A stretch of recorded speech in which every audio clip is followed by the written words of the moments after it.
If you still have your wildcard available in Euro Fantasy, then you have to play it in the semi-finals. I'm going to explain exactly why in this video, reveal the best wildcard team for matchday 6, and of course, answer all of those hot topics. If you look forward to today's video, make sure you drop a like, and of course, smash that subscribe button for daily Euro Fantasy content and Fantasy Premier League.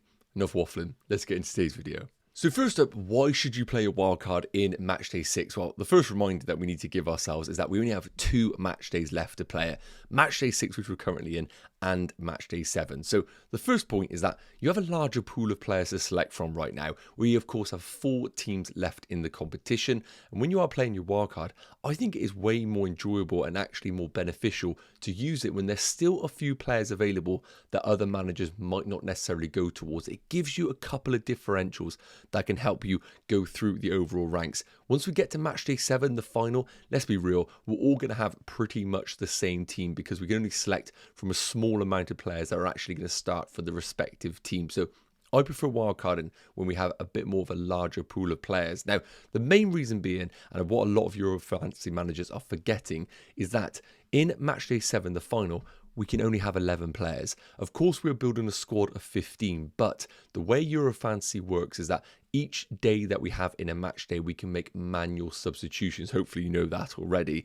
But in a final, of course, if all of your starting 11 feature either 1 minute, the subs become redundant because you can't bring him in during a match day. And because it's only 1 day, we are basically only getting 11 players. Whereas matchday 6, of course, it is spread over 2 days. So if your day 1 players don't do well, you can bring in your bench for day 2 and maximize the full 15 squad. So that is the main reason why you have to play a wildcard in matchday 6, because you get to fully utilize 15 players as opposed to only 11 in matchday 7. Now, again, if you use your wildcard in matchday 6, as I've mentioned here, it's very easy to spread yourself across all matchday 6 teams to ensure you're covered for the final. So a lot of people might be sat here thinking, yeah, but if I use my wildcard in the final, it means I can guarantee 11 to 15 players that are in the final, which I totally agree with. But the way that I've structured my wildcard team, and I will show you in a minute, you can guarantee yourself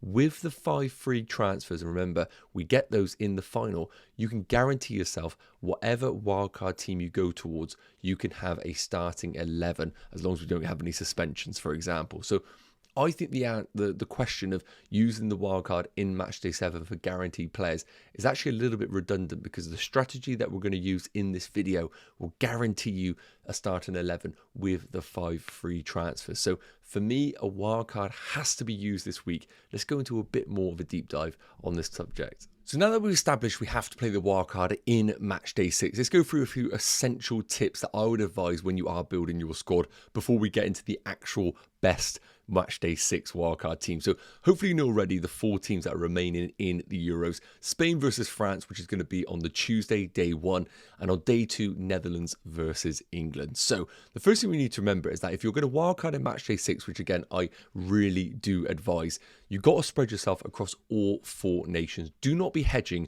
on just 2 specific teams. So as I've said here, we get 6 players per nation. The biggest mistake that you can make is, for example, thinking to yourself, I think Spain progress and England progress in the competition. Go for 6 Spanish players, 6 English players, and then maybe 2 from Netherlands, 1 from France. Because if we do get a situation where Spain are eliminated from the competition and England, you will have 12 players eliminated from your team, leaving you only 3. And we do get 5 free transfers going into matchday 7. So you could get yourself to at least maybe 8 or 9 players, but it isn't the optimal way to build a wildcard team. I know it is hedging, spreading across all 4 nations, but I think that's the play to go for. Put in 4 Spanish players, for example, 3 or 4 French, 3 or 4 Netherlands, maybe 4 or 5 English players if you are inclined to think they go through. With this structure, and I'm going to show you my draft in a minute, it means that you are guaranteed to have a starting 11 in matchday 7 because of those 5 free transfers. So in terms of Spain, I think having people like Lamine Yamal, Nico Williams, or even a Rodri and 1 defender is a nice way to spread your team. France, we're going to come on to that, but I think double defense is a good way because of the lack of midfielders in the team. So The big thing that we need to remember, of course, is that with the first game, we're going to get the early team news. And another reason why I really do like the wildcard in matchday 6 is because we might get a potential differential, like Olmo, for example. He has been one of the players of the tournament, even though he has been a player coming off the subs bench for Spain. He's made a real impact in the team. With a potential injury to Pedri, we could see his game time elevated over the next 2 games.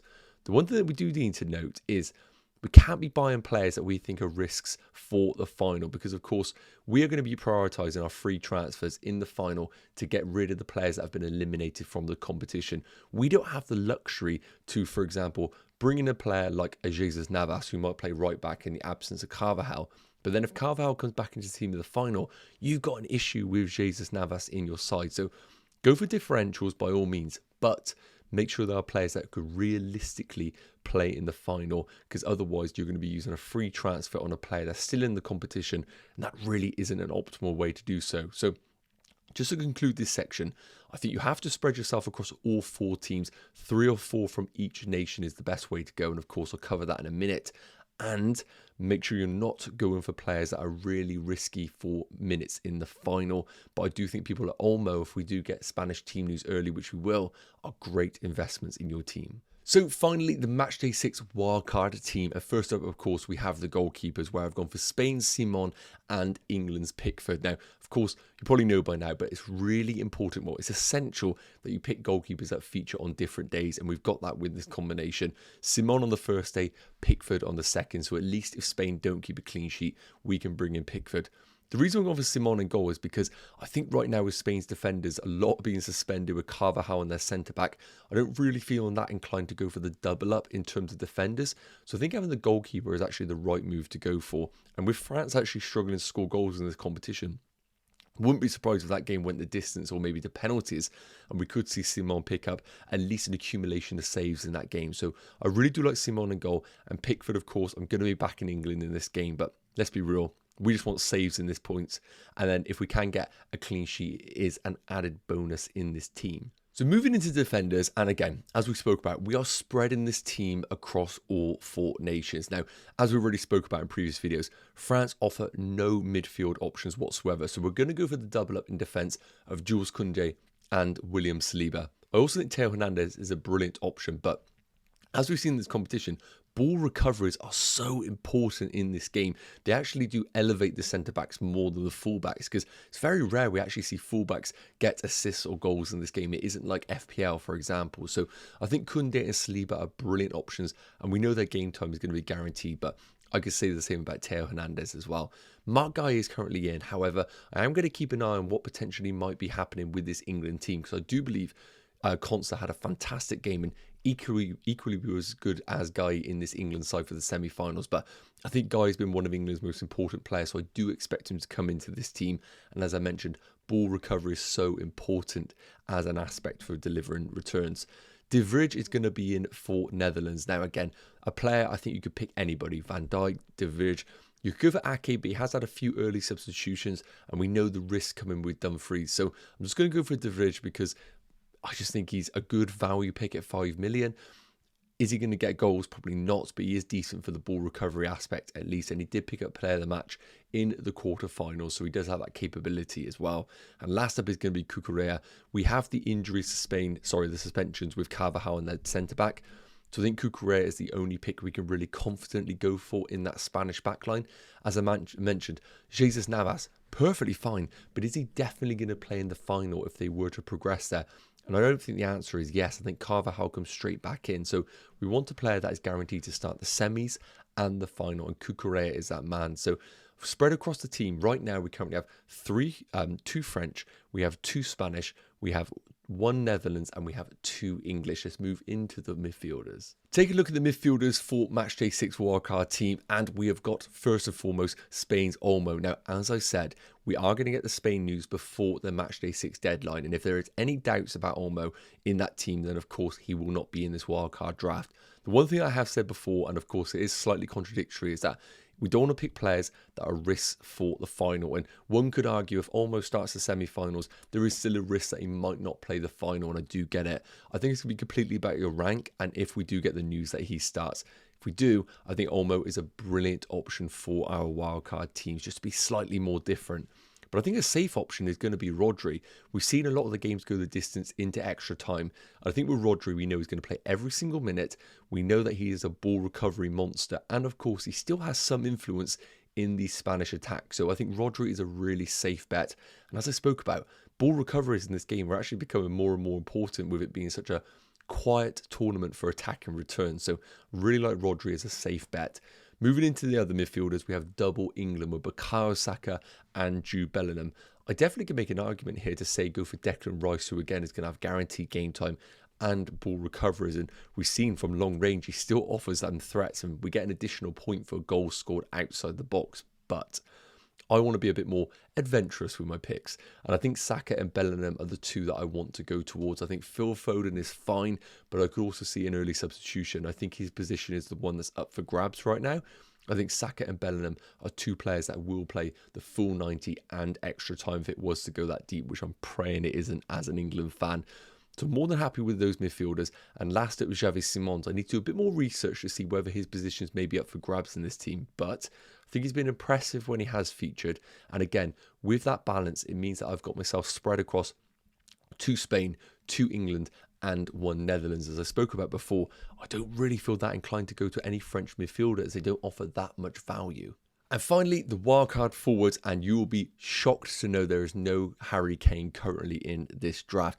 I do think Harry Kane is a fantastic option. When we talk about guaranteed minutes, he ticks all those boxes in the semi-finals and the final. But as of right now, I don't have him in. I'm just not seeing it right now in terms of the eye test of him being an essential player in this game. So we've got Kylian Mbappe. I know he's been poor, but let's be real. With no midfielders available in this French team, it has to be Kylian Mbappe or nobody. And as I spoke about, we have to spread ourselves in each nation. And if France gets to the final, I need at least 3 options available. So that will be with Koundé, Saliba, and Kylian Mbappe, which I'm perfectly happy with because I still think he can turn on at any time in this game. We got Cody Gakpo up top against England. Again, if they were to progress, I will have 3 options with Simon, Gakpo, and De Vrij. If he goes out, then that could be an easy one for me to maybe bring in Harry Kane as a replacement for Cody Gakpo. That money's in the bank with this wildcard team, which I'm not really that against doing as a strategy. Last up, again, we're talking about forwards struggling in the game. Lamine Yamal has been one of the consistent performers. While he isn't necessarily getting the goals, he has been a massive creative threat in this team. I do think down the flank of Theo Hernandez, who's so attacking, we could see some opportunities for Lamine Yamal to get in behind him. So Lamine Yamal is going to come in as a bit of a budget option. And as I spoke about here, this team spreads across all the nations so that no matter which teams progress, with the transfers we have available in the final, we can get ourselves a starting 11. And as I mentioned, that's all we need. We don't need 15 players in the final. We only need 11 that are guaranteed to start. And with this combination, I think this is the perfect route to do so. Because, for example, if Spain were to progress, that gives me 5 options with Olmo, Rodri, Yamal, and Cucurella alongside Simon in goal. And then if England were to progress, I have 4 on top of that already. So I just need the free transfers to bolster the squad, really.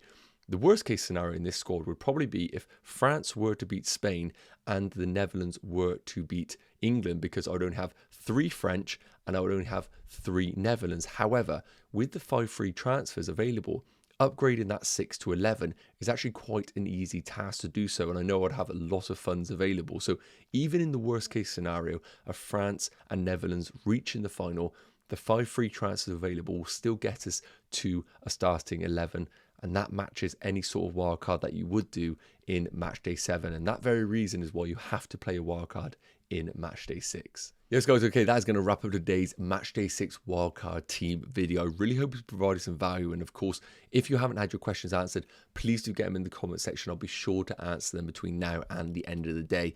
Again, thanks so much for tuning in. Make sure you drop a like on the video. And of course, smash that subscribe button, because if you're not watching Euros, FPL is just around the corner. Have an amazing day, and we'll talk real soon. Take care. Cheers.